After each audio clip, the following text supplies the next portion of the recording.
Parenting parenting is an art. वो कहते हैं ना कि पेरेंटिंग अपने आप में एक बहुत बड़ी कला है और अगर आप इसमें निपुण हैं तो आपके बच्चे आपको एक बेटर और ब्राइट फ्यूचर के साथ दिखेंगे आगे। जी हाँ, hello hi everyone, welcome in another vlog be with Binu. उम्मीद करती हूँ आप सब अच्छे होंगे। तो अभी था शाम का टाइम और हम जा रहे हैं स्कूल वापस।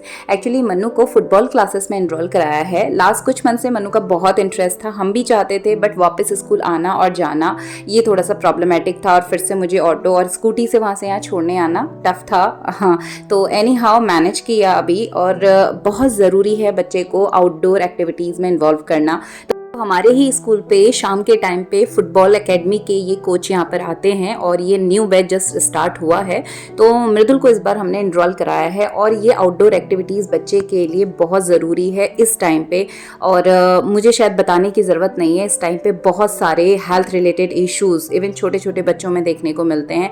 तो बच्चों की ओवरऑल ग्रोथ के लिए और उनमें एक स्टेमिना डेवलप करने के लिए किसी ना किसी आउटडोर एक्टिविटी में उसे इनरोल करना बहुत ज़रूरी है। और हम काफ़ी टाइम से ये चाहते थे, तो फाइनली उसको यहाँ एनरोल करवाया।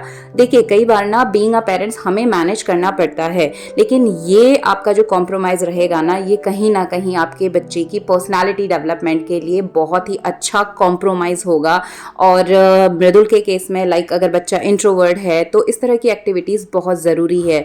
बच्चा टीम वर्क सीखता है, शेयरिंग सीखता है और थोड़ा सा वो सोशल होना सीखता है। तो ये सारी चीज़ें बच्चे में आती हैं और उसकी हेल्थ के लिए तो obviously football is a very good exercise we can say.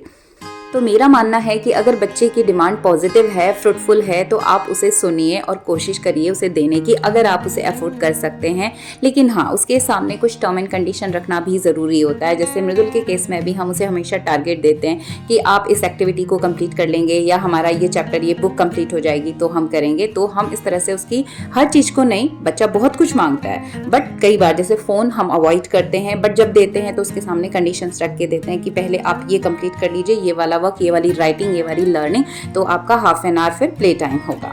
तो एनी हाउ शाम को हम पहुंच गए स्कूल और मृदुल को बॉल पास करने का देखना था, चेक करना था, प्रैक्टिस करनी थी, तो फादर के साथ वो कर रहा था और मेरी भी उसके साथ थोड़ा सा एक्सरसाइज हो गई। तो हम सब गए छत पे, फैमिली टाइम भी हो गया, मृदुल को भी एक्सरसाइज करना था, आजकल नया नया सीखा है तो काफ़ी वो इंटरेस्टेड रहता है। तो हम आ गए छत पे, तो ये हो गया फैमिली टाइम भी। तो बच्चों के साथ ना आपका जो टाइम इन्वेस्टमेंट है वो बहुत बड़ी चीज़ है, जो आपके बीच में एक इमोशनल बॉन्डिंग क्रिएट करेगी और बच्चे की पर्सनैलिटी को भी ये ऑफकोर्स डेवलप करेगी। तो उसके बाद भी सारे काम निपट गए और एज़ यूजुअल रूटीन शाम को लंच डिनर की तैयारी कर रहे थे। और ये ना नाराज़ हो रखा था यहाँ पर मुझसे, क्योंकि इसको ये लेके आ गया था वहाँ से, भाई नाइफ़ ले करके खुद से पकड़ के आ गया कि चाकू ले करके कि भाई मुझे भी सब्जी काटनी है। तो इसको थोड़ा सा डांटा तो ये हो गया था नाराज़ और वही गुस्सा मुझे ये दिखा रहा है। तो एनी हाउ छोटा बच्चा है 3 साल का, तो वो इस तरह की हरकतें करेगा, तो थोड़ा सा डांट के, थोड़ा सा समझा के फिर उसे प्यार से पैम्पर भी करना पड़ता है। तो at the end, being a parent, being a teacher, मैं आपसे 3 बेसिक पेरेंटिंग टिप यहाँ पर ज़रूर शेयर करना चाहूँगी। नंबर 1, बच्चे को कुछ भी देने से पहले उसे उन चीज़ों की वैल्यू को समझने दें और उसे उसकी वैल्यू ज़रूर बताएं।